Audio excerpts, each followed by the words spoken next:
Blake. Hi. Blake is our resident Canadian who's been with us for 2 quarters.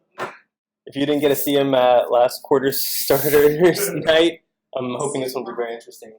But you're know what you guys are thinking. Do you even wear glasses? Only in presentations. Do we have a clicker by chance? You have to use the keyboard.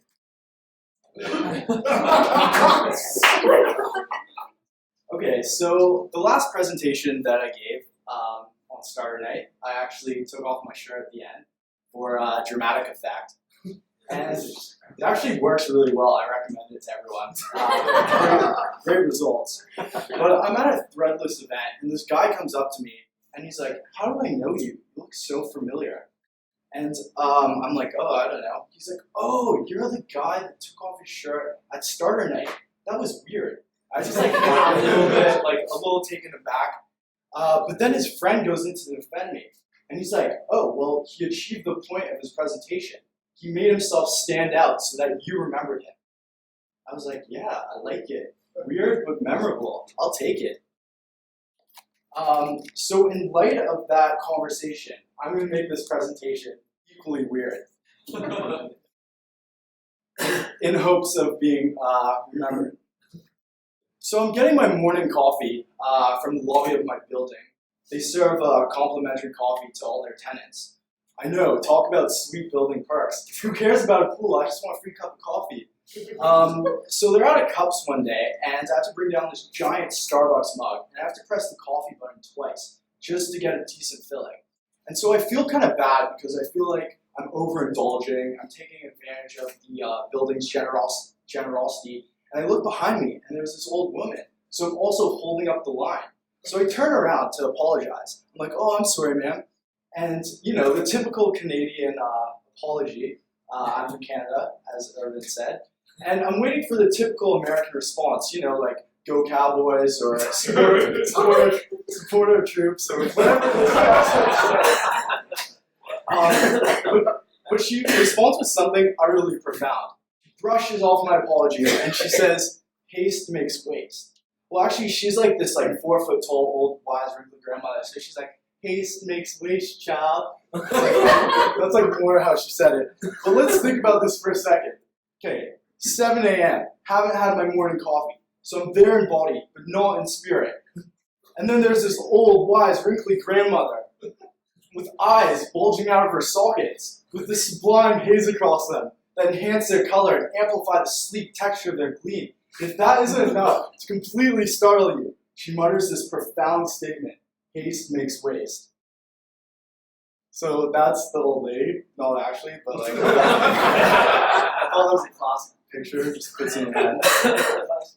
So, not knowing if she just ripped it off her quote of the day calendar, or if she's like a genuine prophet, I asked her what she means by it.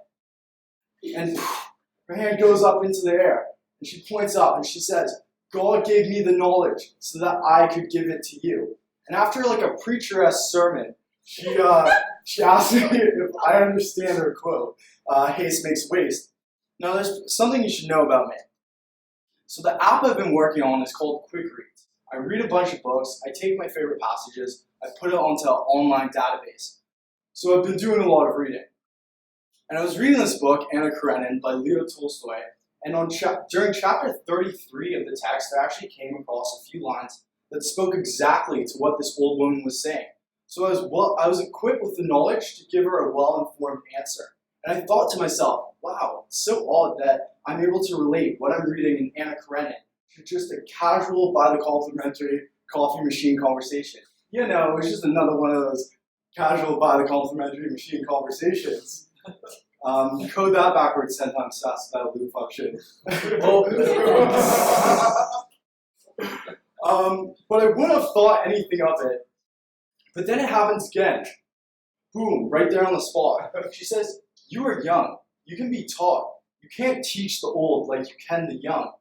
And then she asked me the most incredible question. She says, "Why do the old exist?" Doesn't even make sense, by the way.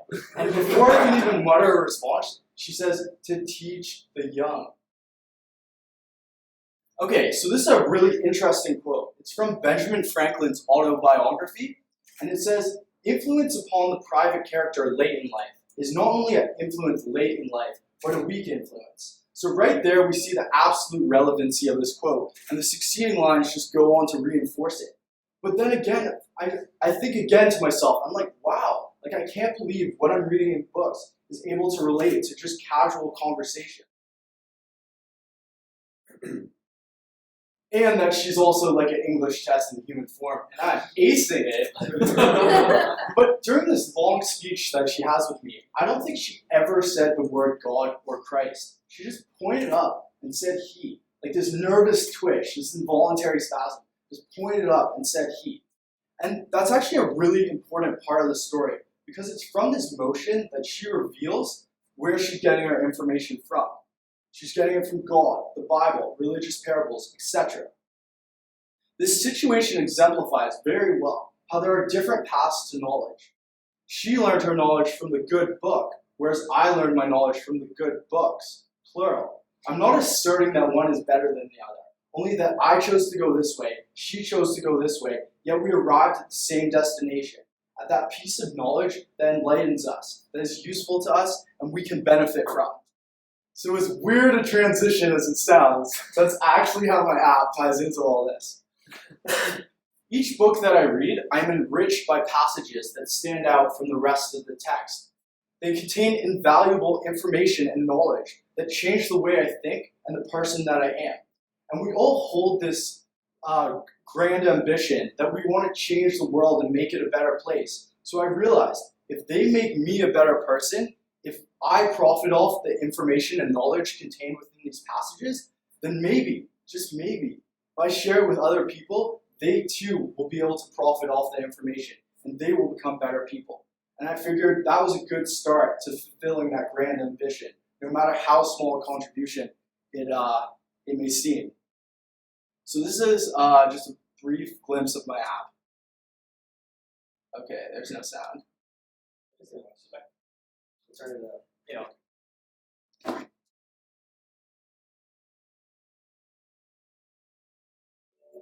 I always play piano when I'm showing my stuff. It's just really professional. It's like commercial stuff.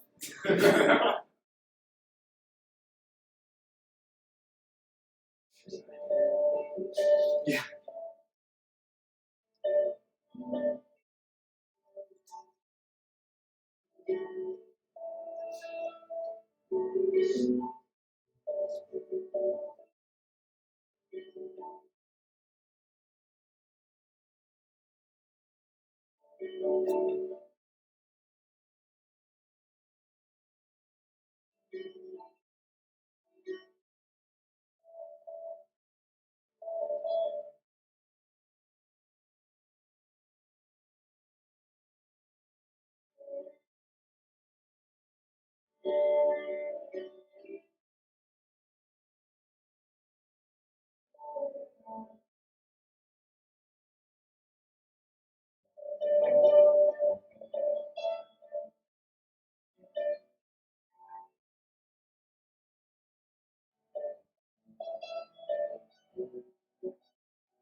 Okay, so that was a brief glimpse of my app, by the way. I've been here for 2 quarters, so this is like what I've made over 6 months, probably like 2,000 hours.